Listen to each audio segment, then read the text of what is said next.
El tibetano cayó. Su desmedrada figura permaneció todavía algún tiempo de pie, erguida e inmóvil, y luego desapareció en la jungla. Sir Roger Thornton miraba fijamente la hoguera. Si no fuera un penitente, un sannyasin, aquel tibetano que además iba en peregrinación a Benarés, no hubiera creído ni una sola de sus palabras. Pero un sannyasin no miente, ni puede ser engañado. Y luego aquellas contradicciones pérfidas y crueles en el rostro del asiático. ¿O sería que se dejó engañar por el resplandor de la hoguera que tan extrañamente se reflejaba en los ojos mongoles? Los tibetanos odian a los europeos y guardan celosamente sus mágicos secretos con los que esperan aniquilar un día a los orgullosos extranjeros cuando llegue la hora. Sea como fuere, Sir Roger Thornton desea comprobar con sus propios ojos si, efectivamente, existen fuerzas ocultas en ese pueblo extraño. Pero necesita compañeros, hombres valerosos cuya voluntad no se quiebre ante los horrores de un mundo diferente. El inglés pasa revista a sus compañeros. Aquel afgano sería el único entre los asiáticos para ser tomado en cuenta. Es intrépido como una fiera, pero supersticioso. Así pues, solo queda su criado europeo. Sir Roger lo toca con la punta de su bastón. Jaburek quedó completamente sordo a los 10 años, pero sabe leer cada palabra en los labios de su amo, por muy rara que sea. Sir Roger le cuenta con expresivos gestos lo que oyó decir al tibetano. A unas 20 jornadas del lugar donde se encuentran, en un valle de las laderas del Himavat, excelentemente señalado, hay un trozo de tierra sumamente extraño. Por 3 de sus lados se elevan muros rocosos, cortados a pico. El único acceso está cerrado por gases ponzoñosos que emanan continuamente del suelo y matan al instante a todo ser viviente que pretenda pasar.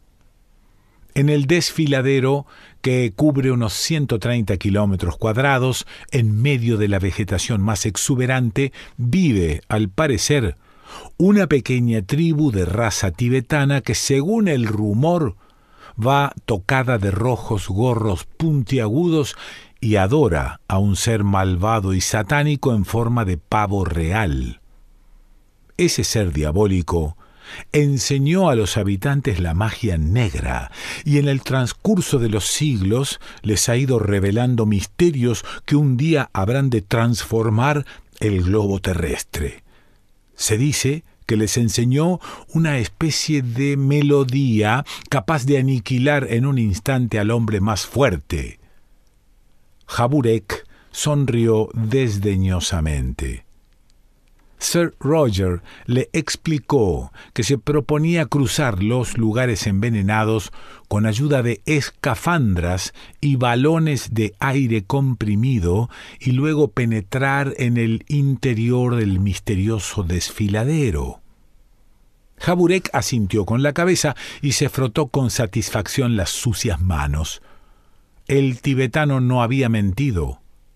Allá abajo se extendía, cubierta de verdor, la extraña garganta. Un cinturón de tierra amarillenta, desértica y corroída por las erosiones separaba el desfiladero del mundo exterior en una anchura que se tardaba media hora en recorrer.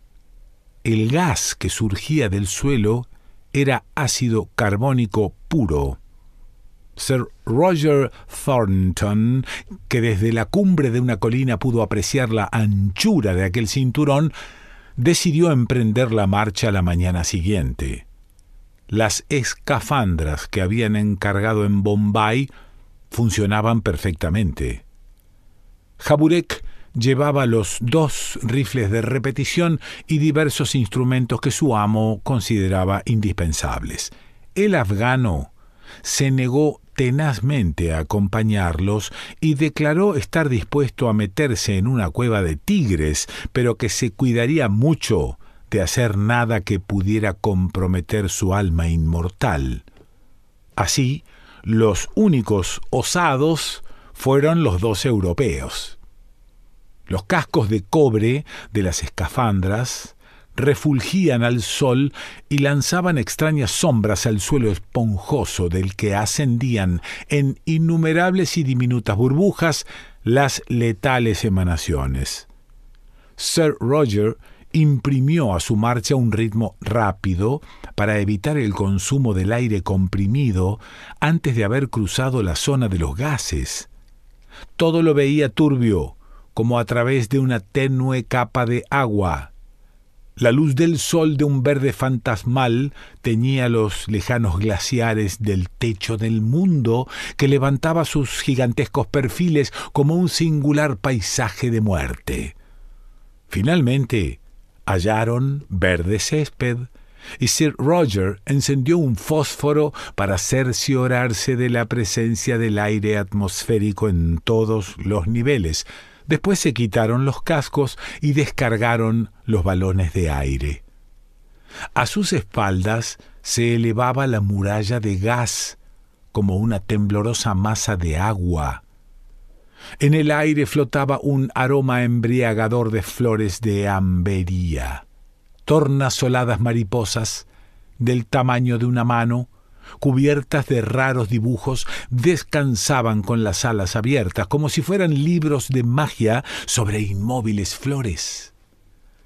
Caminando bastante separados uno de otro, ambos se dirigieron hacia un bosquecillo que les cerraba el horizonte. Sir Roger hizo una señal a su sordo criado, porque le pareció haber oído un ruido. Jaburek preparó el rifle. Al llegar a un extremo del bosque, una pradera se ofreció a su vista. Apenas a 400 metros, unos 100 hombres, evidentemente tibetanos, tocados con gorros rojos, habían formado un semicírculo y esperaban a los intrusos. Sir Roger avanzó, seguido de su criado. Los tibetanos llevaban las habituales zamarras de piel de carnero, mas, a pesar de ello, casi no parecían seres humanos, tan espantosamente feos y deformes eran sus rostros. Dejaron que los 2 hombres se acercasen más y de pronto, a una orden de su jefe, levantaron todos a la vez las manos. Se oprimieron con fuerza los oídos y gritaron algo. Jaburek miró interrogativamente a su amo y levantó el rifle, porque el extraño movimiento de los tibetanos le pareció una señal de ataque.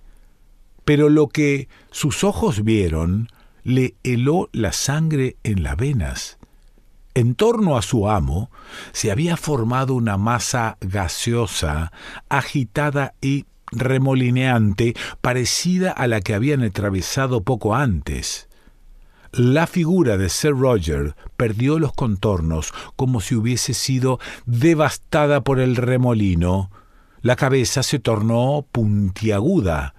Toda la masa se hundió en sí misma como en fusión, y en el lugar donde hacía un instante se encontraba el audaz inglés, había ahora un cono de color violeta claro del tamaño de un pilón de azúcar. El sordo Jaburek fue presa de la ira. Los tibetanos seguían gritando y él observaba con gran atención sus labios para descifrar lo que decían. Era siempre una y la misma palabra. De pronto el jefe de los tibetanos dio un salto adelante y todos se callaron, al tiempo que bajaban las manos. Como panteras se arrojaron sobre Jaburek. Este empezó a disparar contra la multitud, que se detuvo por un instante instintivamente les gritó la palabra que poco antes había leído en sus labios. «Emmeline, Emmeline», rugía una y otra vez hasta que el desfiladero se estremeció, como agitado por las fuerzas de la naturaleza. Todo lo veía como a través de unos lentes de gran intensidad y el suelo parecía hundirse bajo sus pies. Pero solo duró un momento. Ahora veía de nuevo con claridad. Los tibetanos habían desaparecido, como antes su amo, y solo incontables pilones de azúcar color lila se levantaban ante él. El jefe de los tibetanos aún vivía. Las piernas se le habían convertido en una papilla azulenca y el tronco comenzaba a encogerse. Era como si el hombre estuviese siendo digerido por un ser del todo transparente. No llevaba gorro rojo, sino una especie de tocado en forma de mitra donde se movían unos ojos amarillentos.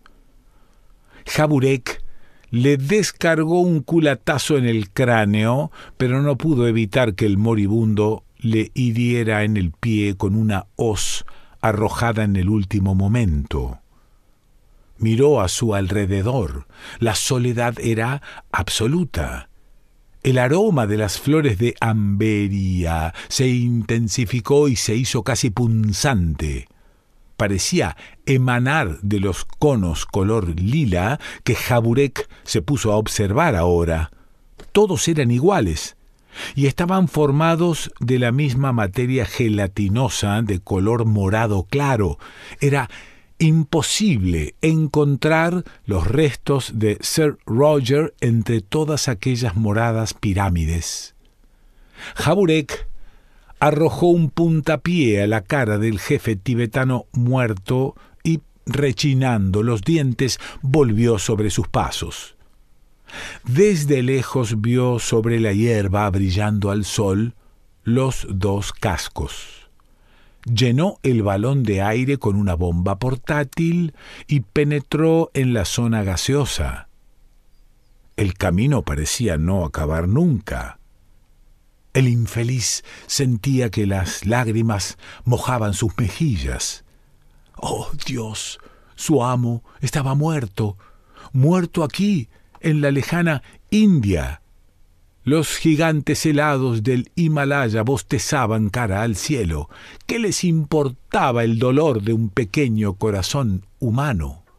Jaburek trasladó fielmente al papel, palabra por palabra, todo lo que había sucedido y no comprendía, y dirigió su escrito al secretario de su amo, que residía en Bombay, en la calle Aderitola, número 17. El afgano se encargó de llevarlo. Poco tiempo después, Jaburek murió porque la hoz del jefe tibetano estaba envenenada. Alá es uno y Mahoma su profeta, rezó el afgano, tocando el suelo con la frente. Los cazadores hindúes cubrieron el cadáver con flores y lo incineraron entre cantos piadosos sobre una hoguera de leña. Ali Murad Bey, el secretario, palideció al recibir el horrible mensaje y transmitió el escrito a la redacción de la Indian Gazette. El nuevo diluvio llegó. La Indian Gazette, que publicó el caso de Sir Roger Thornton, apareció al día siguiente con 3 horas de retraso. Un accidente extraño y horripilante tuvo la culpa del retraso. Virendranath Naorje, redactor del periódico, y 2 empleados subalternos que solían revisar las páginas con él a medianoche antes de salir la edición, desaparecieron del despacho sin dejar rastro. En lugar de ellos, había en el suelo 3 cilindros azulencos y gelatinosos, y junto a ellos el periódico recién impreso. Apenas acababa la policía, con la petulancia de siempre, de tomar las primeras declaraciones, cuando llegaron las noticias de innumerables casos similares. Personas que leían periódicos desaparecían por docenas ante la vista de la asustada multitud que cruzaba las calles, presa de agitación. Innumerables pirámides moradas quedaban esparcidas alrededor en las escaleras, mercados, callejuelas, hasta donde abarcaba la vista. Al anochecer, Bombay quedó medio despoblada. Una orden de las autoridades sanitarias dispuso la inmediata clausura del puerto, así como de todo tráfico con el exterior, a fin de impedir la propagación de la nueva epidemia, pues no podía tratarse de otra cosa.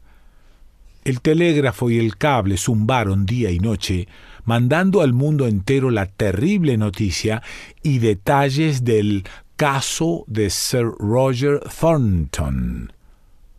Al día siguiente la cuarentena fue levantada como extemporánea. Mensajes de terror de todos los países anunciaban que la muerte morada se propagaba por todas partes, casi simultáneamente, y amenazaba con despoblar la tierra. Todo el mundo perdió la cabeza, y la sociedad civilizada parecía un gigantesco hormiguero en que un mozo de aldea había metido su pipa encendida. En Alemania, la epidemia estalló primero en Hamburgo. Austria, donde no se leen más que las noticias locales, se libró durante algunas semanas. El primer caso ocurrido en Hamburgo fue particularmente estremecedor. El pastor Stülken, hombre al que la edad venerable había vuelto casi sordo, estaba sentado por la mañana a la mesa del desayuno rodeado de sus familiares. Teobaldo, el hijo mayor, con su larga pipa de estudiante, Jette, la fiel esposa, y Mina y Tina. En una palabra, todos. El anciano padre acababa de desplegar un periódico inglés recién llegado y leía a los suyos el relato del caso de Sir Roger Thornton. Apenas había pronunciado la palabra Emelén e iba a fortalecerse con un sorbo de café cuando advirtió, presa de horror, que sólo lo rodeaban conos de gelatina morada. De uno de ellos sobresalía aún la larga pipa estudiantil. Todas las 14 almas se las llevó el Señor a su seno. El piadoso anciano cayó desmayado. Una semana más tarde, la mayor parte de la humanidad estaba muerta. Le fue reservado a un sabio alemán poder arrojar un poco de luz sobre los acontecimientos. La circunstancia de que la epidemia respetase a los sordos y sordomudos le sugirió la idea de que se trataba de un fenómeno puramente acústico. En su solitaria buhardilla de estudioso, llevó al papel una larga conferencia científica y enunció con algunas frases su lectura pública. El sabio, con su exposición, se refirió a ciertos escritos religiosos hindúes casi desconocidos que trataban acerca de la provocación de tormentas, de fluidos astrales remolineantes mediante la pronunciación de ciertas palabras y fórmulas secretas, y fundamentó su relato en las más modernas experiencias en el campo de la teoría de las vibraciones y radiaciones. Pronunció su disertación en Berlín y fue tal la afluencia de público que tuvo que valerse de un tubo acústico mientras leía las largas frases. Cerró su memorable discurso con las siguientes lapidarias palabras: vayan a ver a un especialista del oído para que los vuelva sordos y cuídense de pronunciar la palabra emelén. Un segundo después, el sabio y sus oyentes no eran más que conos inanimados de gelatina.